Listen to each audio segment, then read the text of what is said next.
Can you talk on the Genizaros of New Mexico? I am interested on your take on it. So the Genizaros were pretty much non-Pueblo natives. Navajo, Apache, Ute, Kiowa, all those Athabascan tribes that the Spanish and Pueblo would fight with. When they would have battles, they would capture them and they would take them prisoner. While these prisoners became slaves. But they weren't permanent slaves, meaning they could either work off their debt after a certain amount of time, or they could pay a ransom to become free. Now after the Genizaros were freed, they could either leave and do whatever they wanted, or they could stay and keep working, but this time they had to get paid wages. While Genizaros were neither Pueblo Native Americans or Spanish, which were the dominant people in New Mexico, so they really had nowhere to go. They were kind of stuck in the middle. They didn't have no one to go to. And after a while, New Mexico had a bunch of Genizaros with no place to go, so they started petitioning the government for land grants. Now at first, the government kept denying them.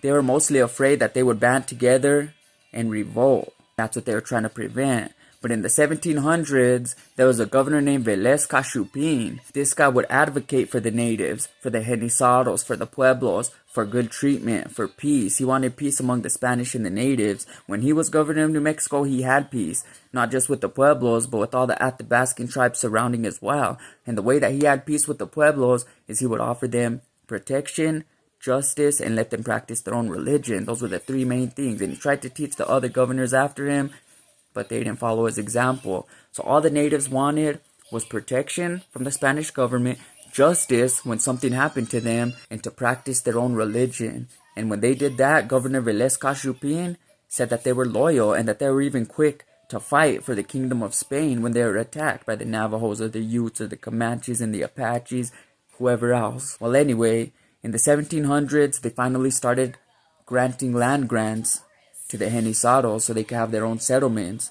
Abiquiu was one of the land grants. It was a Genizaro settlement. Barrio de Analco in Santa Fe, that also became a Genizaro settlement. So Barrio de Analco was first built and settled by Tlaxcalan natives who came up with the Spaniards. But in 1680, the Pueblo Revolt forced all the Spanish and their allies out, including the Tlaxcalan natives. While when Don Diego de Vargas came back and reconquered New Mexico in 1692, Barrio de Analco was resettled, but this time it was resettled by Genizaros. But anyway, I hope that answered your question on who the Genizaros of New Mexico are. This is Tragedy. I hope you learned something new. Thank you for watching. I'm out.